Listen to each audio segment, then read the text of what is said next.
Hey dudes, what is up? It's Moysernarys here, and today I am back just with a random discussion about a house fire I had in my home a couple of days ago. Yeah, that's right, a house fire, and it's just as horrible as it sounds. So obviously I'm not going to tell you guys about this and explain it a little bit more. Well, a few days ago, my electric fuse box at the bottom of it's literally just at the bottom of my stairs, set on fire randomly. It just overloaded and set on fire at about 1:30 a.m. So yeah, basically 1:30 in the morning, it went off and it was just melting. And in case you guys didn't know, you can't just chuck water over an electric fire, otherwise you'll do damage to yourself, you know, because the electric current will go through the water and into you.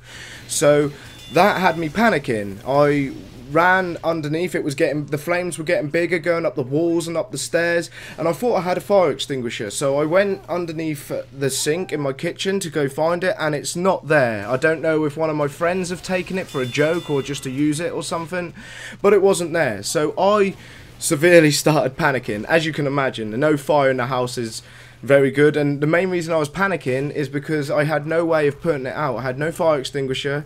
It's 1:30 in the morning and nobody's about, so I started banging on my neighbours' front doors, hopefully they would answer. No, I got no answer, and so basically I was calling 999.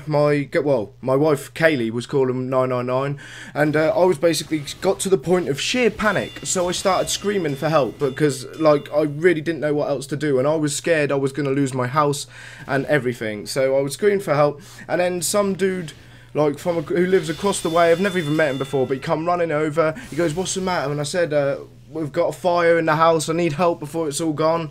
And he come running over with his fire extinguisher, and basically this guy, I don't even know his name because he just went without saying anything, but he was a hero to me. Basically he saved my house from going up in entire flames.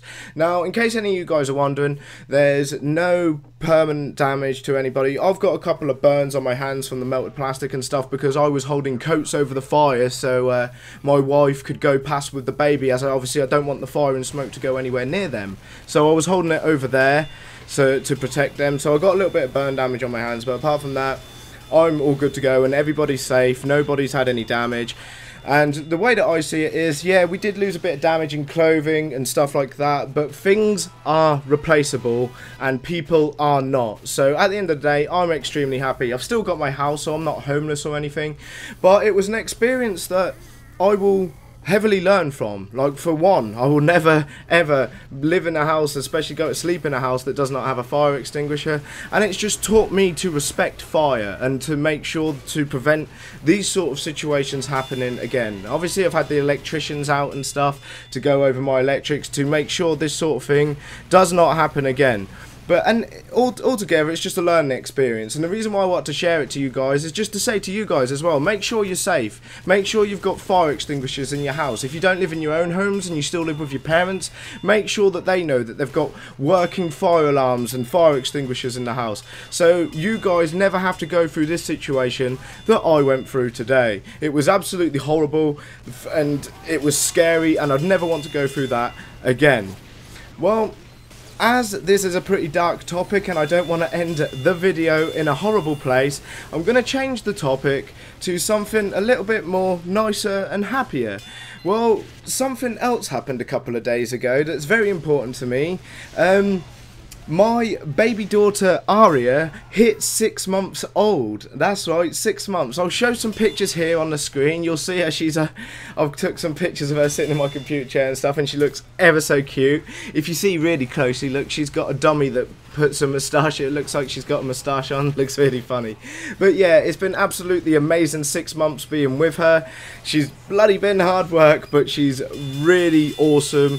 And all the work, it is hard work, but there's nothing more rewarding than being a parent, and it's just absolutely awesome. And yeah, I'm sorry that I haven't done any vlogs with her in, like I said I was going to, but the way that I see it is, I didn't want to do it like that. I don't mind showing you guys a few photos and every now and then letting her say a quick hello and stuff, but at the end of the day, I want her to be old enough to say, yes, I want to be in your videos and stuff. I'm not going to force her to be in this sort of stuff. You know, I don't think it's the best sort of thing to do. Do you know what I mean? I just want to make it fair to her. But yeah, thank all of you dudes for watching this short little episode, and I hope you all enjoyed. And if you did, don't forget to smash that like button, as that shows me that you enjoyed the video and that you would like to see more content just like this. Also, if you haven't already, subscribe and become a Moysernary today for more TF2 awesomeness, and I'll see you all in the next one. Bye bye.